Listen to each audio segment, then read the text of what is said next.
The aliens called him Specimen 441. They never bothered to learn his name. On the prison barge Vraxel Dominion, humans were considered a novelty species, soft, undermuscled, lacking claws, fangs, or natural armor. Compared to the hulking insectoid guards or the scaled warriors of conquered worlds, a human looked laughably fragile. That was why no one questioned it when the human was thrown into Cell 7. No restraints, no sedation field, just a magnetic door and a bored guard. They thought he was weak. They were catastrophically wrong. Beginning the capture. When Elias Cade woke up, the first thing he noticed was gravity. It was wrong, lighter than Earth's, but heavy enough to strain the muscles. The second thing he noticed was pain. His head throbbed, and his wrists bore faint burns from stun cuffs recently removed. The third thing was the smell. Metal. Blood. Fear. He sat up slowly on the cold floor of his cell, taking stock. Bare walls. Energy-barred doorway. No visible cameras, meaning the observation systems were likely embedded. He smiled faintly. Good. Outside the cell, a group of guards passed by, chittering in their sharp, clicking language. One of them glanced in, saw Elias sitting calmly, and laughed. A soft one, the guard said through the translator field. Probably cries in the dark. Elias lowered his gaze and let his shoulders slump. He had learned long ago that predators underestimated prey that looked broken. The truth was simple. Elias Cade had let himself be captured. The Dominion had raided a remote human listening post 3 days ago. They believed they had ambushed a lightly defended outpost. What they didn't know was that the outpost was bait, and Elias was the knife hidden inside it. Middle. Studying the hunters. For the first 2 cycles, Elias did nothing. He ate the tasteless nutrient paste. He drank the recycled water. He lay on the floor and pretended to sleep. When guards passed, he flinched just enough to reinforce their assumptions. Weak. Harmless. Afraid. Meanwhile, he counted footsteps.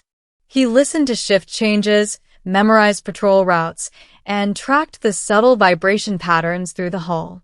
He watched reflections in the polished floor to see who lingered longer than necessary.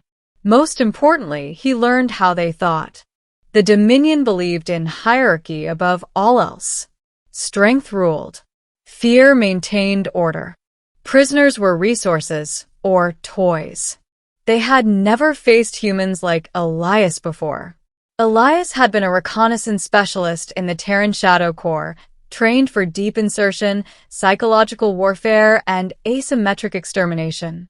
His missions weren't about winning battles. They were about ending wars before they started. On the 3rd cycle, the guards made their first mistake. They brought in another prisoner. A small, avian alien from a recently conquered system. The creature was injured, one wing bent at a wrong angle. It was shoved into the adjacent cell and left there, trembling. One of the guards laughed. "Don't bother learning its screams," he said. "It won't last long."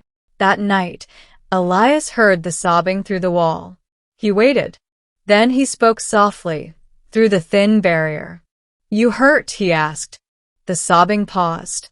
"Yes," the alien replied hesitantly, its translator field flickering weakly. Elias closed his eyes. That was the moment he decided the timeline had moved up. The first kill. The next cycle, a guard entered Elias's cell alone. Young. Overconfident. Weapons slung loosely at his side. "On your feet, human," the guard said. Inspection. Elias obeyed slowly, keeping his movements clumsy. As the guard stepped closer, Elias stumbled, just enough to fall forward. The guard cursed and reached out instinctively. That was all the opening Elias needed. In one smooth motion, he twisted, locking the alien's joint at an angle its physiology couldn't handle. There was a sharp crack. The guard shrieked. Elias caught the falling weapon, slammed the guard's head into the wall, and lowered him gently to the floor. Dead. The entire exchange took less than 3 seconds. Elias exhaled. He dragged the body into the corner, disabled the translator node, and pried open the guard's armor. The Dominion used modular tech, adaptable but predictable. He smiled. The hunt had begun. Chaos spreads. The next death wasn't quiet. Elias waited until a patrol passed the junction outside Cell 7. He triggered the door manually using the stolen access node and slipped out behind them. He didn't attack immediately. Instead, he sabotaged the lights. Darkness swallowed the corridor. The aliens panicked instantly, shouting, firing wildly. Dominion soldiers relied on visual dominance. Darkness robbed them of confidence. Elias moved through the chaos like a ghost. One guard fell without a sound, throat crushed. Another screamed as Elias disarmed him and used his own weapon against his squad. By the time emergency lighting flickered on, 4 guards were dead, and the human was gone. Alarms howled through the prison barge. Containment breach. Human prisoner loose. Terminate on sight. Elias slipped into the ventilation shafts, moving with practiced ease.